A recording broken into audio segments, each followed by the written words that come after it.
ലോറിയുടെ ഡ്രൈവറും ക്ലീനറും പരിക്കേറ്റ് ചികിത്സയിലാണ്. പോലീസ് ഇവരുടെ മൊഴി രേഖപ്പെടുത്തുന്നുണ്ട്. അപകടത്തിൽ നിന്ന് ഒരു കുട്ടി അത്ഭുതകരമായി രക്ഷപ്പെട്ടു.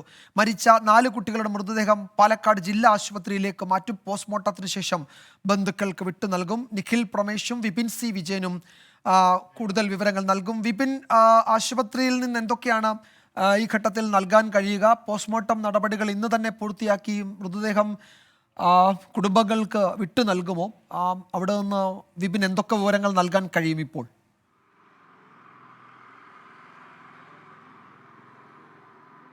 വിജയകുമാർ, ഈ അപകടം പറ്റിയ ഇർഫാന എന്ന കുട്ടിയെ ആദ്യം കൊണ്ടുവന്ന മദർ കെയർ ആശുപത്രിയിലേക്കാണ്. ഈ മദർ കെയർ ആശുപത്രിയിലേക്ക് എത്തിയപ്പോഴേക്കും ഇർഫാന മരിച്ചിരുന്നു എന്നുള്ളതാണ് ഇവിടെ നിന്നും ഇപ്പോൾ PRO അറിയിച്ചിട്ടുള്ളത്. ഒപ്പം തന്നെ ഈ ലോറിയുടെ ഡ്രൈവറും ക്ലീനറും ഇവിടെയാണ് ചികിത്സയിലുള്ളത്. കാസർഗോഡ് സ്വദേശികളായിട്ടുള്ള മഹീന്ദ്ര പ്രസാദും വർഗീസ് എന്നിവരാണ് ചികിത്സയിലുള്ളത്. മഹീന്ദ്ര പ്രസാദാണ് ഈ ലോറി ഓടിച്ചിരുന്നത്. അപ്പോൾ നിയന്ത്രണം തെറ്റി വീഴുകയായിരുന്നു എന്നുള്ളതാണ് പ്രാഥമികമായിട്ടുള്ള നിഗമനം. ഇപ്പോൾ പോലീസ് മൊഴി എടുത്തുകൊണ്ടിരിക്കുകയാണ്. നാട്ടുകാൽ CIയുടെ നേതൃത്വത്തിലുള്ള സംഘമാണ് അകത്ത് മൊഴി രേഖപ്പെടുത്തിക്കൊണ്ടിരിക്കുന്നത്. ഒപ്പം തന്നെ മഹീന്ദ്ര പ്രസാദിന് സാരമായിട്ടുള്ള പരിക്കില്ല.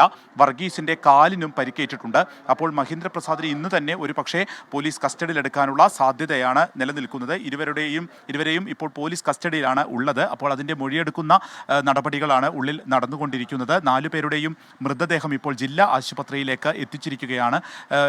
3 കുട്ടികൾ ഇസാഫ് ഹോസ്പിറ്റലിലും അതുപോലെ തന്നെ ഒരു കുട്ടി ഇവിടെ മദർ കെയറിലുമായിരുന്നു. ഇപ്പോൾ 4 തന്നെ പോസ്റ്റ്മോർട്ടത്തിന് വേണ്ടി 4 മൃതദേഹങ്ങളും പാലക്കാട് ജില്ലാ ആശുപത്രിയിലേക്ക് മാറ്റിയിരിക്കുന്നു. ഇന്ന് തന്നെ അതിൻ്റെ നടപടിക്രമങ്ങൾ പൂർത്തിയാക്കാനാണ് ഇപ്പോൾ ഒരു ശ്രമം നടക്കുന്നത്. അതുകൊണ്ട് തന്നെ ഇപ്പോൾ എത്രയും വേഗം ഈ 4 മൃതദേഹങ്ങളും ജില്ലാ ആശുപത്രിയിലേക്ക് മാറ്റിയിരിക്കുകയാണ്. ഒരു വലിയ അപകടം തന്നെയാണ് നടന്നിരിക്കുന്നത്.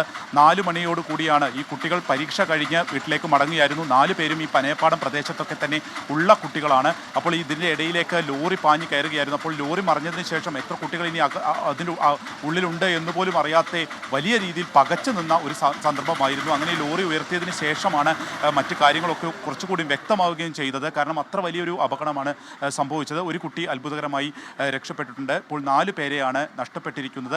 ആശുപത്രിയിലേക്ക് പല ആളുകളും അപ്പോൾ തന്നെ വരികയുണ്ടായിരുന്നു. അവിടെ വലിയ രീതിയിൽ ആളുകൾ ബഹളം വയ്ക്കുകയും അവരുടെ രോഷം മുഴുവൻ നമ്മൾ ഈ കേട്ടതുപോലെ തന്നെ അത്ര രോഷമായിരുന്നു. കാരണം ഇത് ആദ്യമായിട്ടല്ല ഈ അപകടം. ഈ ഒരു പാലക്കാട് കോഴിക്കോട് ദേശീയപാത നവീകരണത്തിന് ശേഷം പലപ്പോഴായിട്ടും അപകടങ്ങൾ സംഭവിക്കുകയും ജീവൻ വെടിയുകയും ചെയ്താണ്. ഏകദേശം 50ഓളം അപകടങ്ങൾ ആ പ്രദേശം മാത്രം കേന്ദ്രീകരിച്ചും ഇതിനു മുൻപ് നടന്നിട്ടുണ്ട്. എന്നിട്ടും ഒരു നടപടിയും എടുക്കാത്തത് കൊണ്ട് ഇപ്പോഴിതാ അത് 4 പെൺകുട്ടികളുടെ ജീവൻ കവരുന്ന സ്ഥിതിയിലേക്ക് മാറിയിരിക്കുന്നു. അപ്പോൾ എന്താണ് സംഭവിച്ചത് എന്നുള്ളതിനെ സംബന്ധിച്ച്, ഏത് രീതിയിലാണ് നിയന്ത്രണം തെറ്റിയതിനെ സംബന്ധിച്ചൊക്കെ ഡ്രൈവർ അതിൻ്റെ മൊഴി രേഖപ്പെടുത്തി കഴിയുമ്പോൾ കുറച്ചുകൂടി വ്യക്തത വരുമെന്നുള്ളതാണ് ഈ ഘട്ടത്തിൽ അറിയാൻ സാധിക്കുന്നത്. വിജയകുമാർ, വിപിൻ, ഈ പോസ്റ്റ്മോർട്ടം നടപടികൾ ഇന്ന് തന്നെ പൂർത്തിയാക്കുമോ? ബന്ധുക്കൾക്ക് ഇന്ന് തന്നെ മൃതദേഹം വിട്ടുകൊടുക്കുമോ? എന്താണ് അറിയിച്ചിരിക്കുന്നത്? ഒപ്പം ഈ പോലീസിന്റെ അടുത്ത നീക്കങ്ങൾ എന്തൊക്കെയാണ്?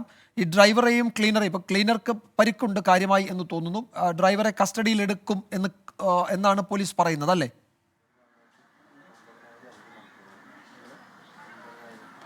അതെ, ഇപ്പോൾ ഡ്രൈവറെ കസ്റ്റഡിയിൽ എടുക്കുമെന്നുള്ളതാണ് അറിയുന്നത്. കാരണം വലിയ പരിക്കില്ല. ഈ അപകടം സംഭവിക്കുന്നു, ഇതിൻ്റെ നിയന്ത്രണം തെറ്റി ലോറിയുടേതെന്ന് മനസ്സിലായ സന്ദർഭത്തിൽ തന്നെ അതിൽ നിന്ന് ചാടി രക്ഷ നേടി ഡ്രൈവർ എന്നുള്ളതാണ് ഇപ്പോൾ പറഞ്ഞിരിക്കുന്നത്.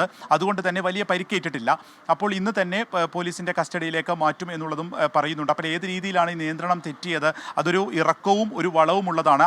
അതൊരു അശാസ്ത്രീയ നിർമ്മാണമാണ്. അതിൻ്റെ വീതി കൂട്ടിയ സമയത്ത്, നവീകരണ സമയത്ത് ചെയ്ത പ്രവൃത്തികളെല്ലാം തന്നെ അതൊരു അശാസ്ത്രീയ നിർമ്മാണത്തിലേക്ക് മാറി എന്നുള്ളതാണ് ഈ നാട്ടുകാരുടെ പരാതി. അപ്പോൾ അത് തന്നെയാണോ അവിടെ സംഭവിച്ചത്? അല്ലെങ്കിൽ ലോഡ് കൂടിയതാണോ? മറ്റേത് രീതിയിലാണ്?